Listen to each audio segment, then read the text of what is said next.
Genghis Khan and his family and Oh, what cool. they did. Dude, they killed 10% of the population of Earth while he was alive. I They killed so many What? people that they affected the carbon footprint of human beings on Earth. In a remarkable find, researchers have discovered what they believe to be the lost tomb of Genghis Khan. Secreted away for centuries, the tomb contains enigmatic and morbid relics that raise more questions than answers. What lies in this tomb goes against our assumptions of the great Mongol leader Genghis Khan. On this day, we discover the lost tomb of the great Khan. The intrigue of Genghis Khan's tomb has been the subject of novels, legends, and scholarly study. Although information was scarce, accounts of the tomb have abounded. Genghis Khan, the Mongol warrior who established one of the greatest empires in history, was renowned for his war tactics. The only people whom the Mongols did not exhume were the samurais. The Mongols came and tried to invade Japan several times, more than 2 times, and each time they were defeated by these warriors who actually knew how to fight, were sword-trained and bow archers. Genghis Khan was reputed to have commanded confidentiality over where he was buried. Legend went as far as reporting that those involved in burying him were murdered to seal the location for all eternity. Story even reported rivers being redirected to flow over the tomb and wheeled horses set loose to overrun any traces of its existence. The location of the tomb has been history's most mysterious of secrets, which has tantalized imaginations down the ages. Historians and archaeologists were torn between respecting local tradition and satisfying global curiosity. In Mongolia, Genghis Khan is not only a historical figure, but also a national hero and spiritual icon. Mongolia has long regarded disturbing the resting place of the Khan a potential source of calamities and therefore forbidden territory both culturally and literally. The Mongols had a lot of things going for them. They had strategy. First of all, they had devious, wild strategies. They would set people up, sending a small party out, luring enemies into chasing them down into a canyon filled with Mongols, and then slaughtering everyone while blocking the exit. This tension has created a delicate balance between scientific inquiry and cultural sensitivity, shrouding the tomb's location in secrecy and taboo. Numerous attempts to locate the tomb, using scientific expertise and local myth, had yielded nothing but disappointment, adding to the already complicated web of rumor. Nevertheless, despite all this, the allure of discovering the tomb remained strong. It was more than the mere appeal of treasure or the prize of irreplaceable historical artifacts. It was driven by the insatiable human desire to solve a puzzle that had baffled generations. Archaeologists scrutinized ancient manuscripts, satellite images, and patterns of local wildlife migrations as they looked for clues. Myth described a mountain in northeastern Mongolia as being revered by Genghis Khan and, due to this, it was widely presumed that the legendary mountain guarded the centuries-old secret. And then, by fate's hand, came an amazing discovery that many deemed daring, if not sacrilegious. In a time when technology had been capable of gazing out to the farthest reaches of the universe, it was almost a certainty that eventually we would turn our attention to the unseen depths of our own past. That time has arrived, and the announcement is nothing short of an earthquake. They essentially changed how many people were burning material in core samples.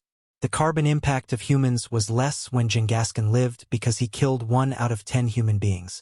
We can no longer rely on tales around the campfire and speculative videos about what was inside Genghis Khan's tomb. We have hard, indisputable facts, a reality which punctures the exaggerated myths that have fascinated us for centuries. The significance of this find cannot be overstated. For academics, it opens up new areas of research into Mongolian archaeology, history, and anthropology. For Mongolia, it is a cultural landmark and a complex issue regarding heightened global interest.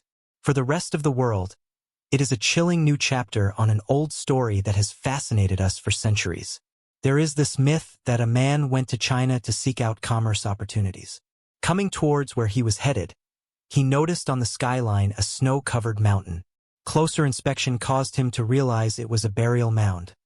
Records of Genghis Khan and his raping men's ruthless devastation in Jin, China. Only when the world had nearly given up on discovering the legendary tomb of Genghis Khan, a team of archaeologists stumbled upon an unexpected find. Equipped with advanced scientific tools, The team was in Mongolia originally to investigate historical climatic trends by examining sediments of the soil. They could never have suspected that their endeavors would attract worldwide interest and controversy. It was situated in a remote area near Birkin Khaldun Mountain, a region for a long time thought to be the graveyard of Genghis Khan, but never scientifically confirmed as such. When the excavation team began digging, they had soil strata anomalies that caught their attention. They continued to dig and discovered not only the usual plant material and sediments but also a man-made feature that suggested a graveyard. Knowing its possible impact, they appealed to the authorities and launched an intensive excavation project. Advanced technology took the key role in this pioneering find. Ground-penetrating radar swept across the subterranean terrain. Metal detectors identified artifacts with the help of high-technology tools. High-definition aerial photographs taken by drones provided a bird's-eye view, enabling the free movement on the perilous landscape. All these pieces came together to expose a graveyard of such elegance as befits a leader of giant size. Intricate carvings, symbols of power, and remnants of ceremonial sacrifices filled the grounds. The clincher came when inscriptions resembling the script of ancient Mongol were cracked, leaning nearly certainly towards this being Genghis Khan's tomb. When news of the find emerged, the world held its breath for the unveiling of the tomb's contents. But this find was not without issues. With its monumental significance to Mongolia's heritage, the Mongolian government had to be consulted at every turn. As news media flocked the site, there were questions about ethics surrounding the propriety of unearthing a site so deeply rooted in Mongolian identity and culture. Weeks turned into months as scientists toiled continuously in their biohazard suits. Onlookers and local officials stood at arm's length. Sporadic reports gave peeks into their activity, setting off debate and conversation ranging from scholarly concerns to metaphysical reflection. Beyond the incredible artifacts and historical finds emerging from the site, there was an otherworldly sense that the excavation was playing out unsuspected implications.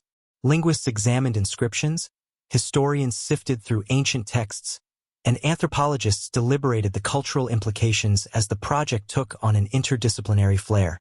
Everyone recognized they were working on something monumental, an endeavor reauthoring the pages in the annals of human history. When archaeologists and scholars were ready to break open what was probably the tomb of Genghis Khan, a sense of awe and dread hung in the air.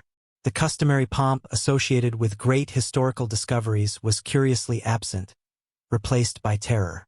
The objects of this tomb were not only historical discoveries, they were enigmatic and creepy, ready to transform our understanding of Genghis Khan and the era over which he ruled. While the seals were opened carefully, the initial items unearthed came as no surprise. Gem-encrusted swords, ink scrolls that had endured through time, and intricately crafted armor that attested to the craftsmanship of the era. But further investigation by the team led them to discover items that cried out for explanation. Items constructed of materials that seemed far more advanced than anything in the 13th century. These consisted of inexplicable metallurgical alloys, unknown devices whose purpose was obscure, and plain mechanical devices. The most unnerving of all were writings and scribbles on several of them, characters that bore no resemblance to any known language, written with an otherworldly fineness that seemed to suggest machine work rather than the pressure of human fingers. Experts of all disciplines could not trace their origin or function. In 2003, a study found that Genghis Khan's DNA exists in about 16 million living men today. But then, the mystery deepened, for DNA analysis of the tombs remains yielded inexplicable results. Genetic markers unlike any human family line ever known. Was Genghis Khan a member of an extinct religious tradition, or was something even more supernatural at work? The chilling question hung suspended. What if Genghis Khan was part of a tale far more complex and sinister than we had ever been able to conceive? Let us know your opinions in the comments section below.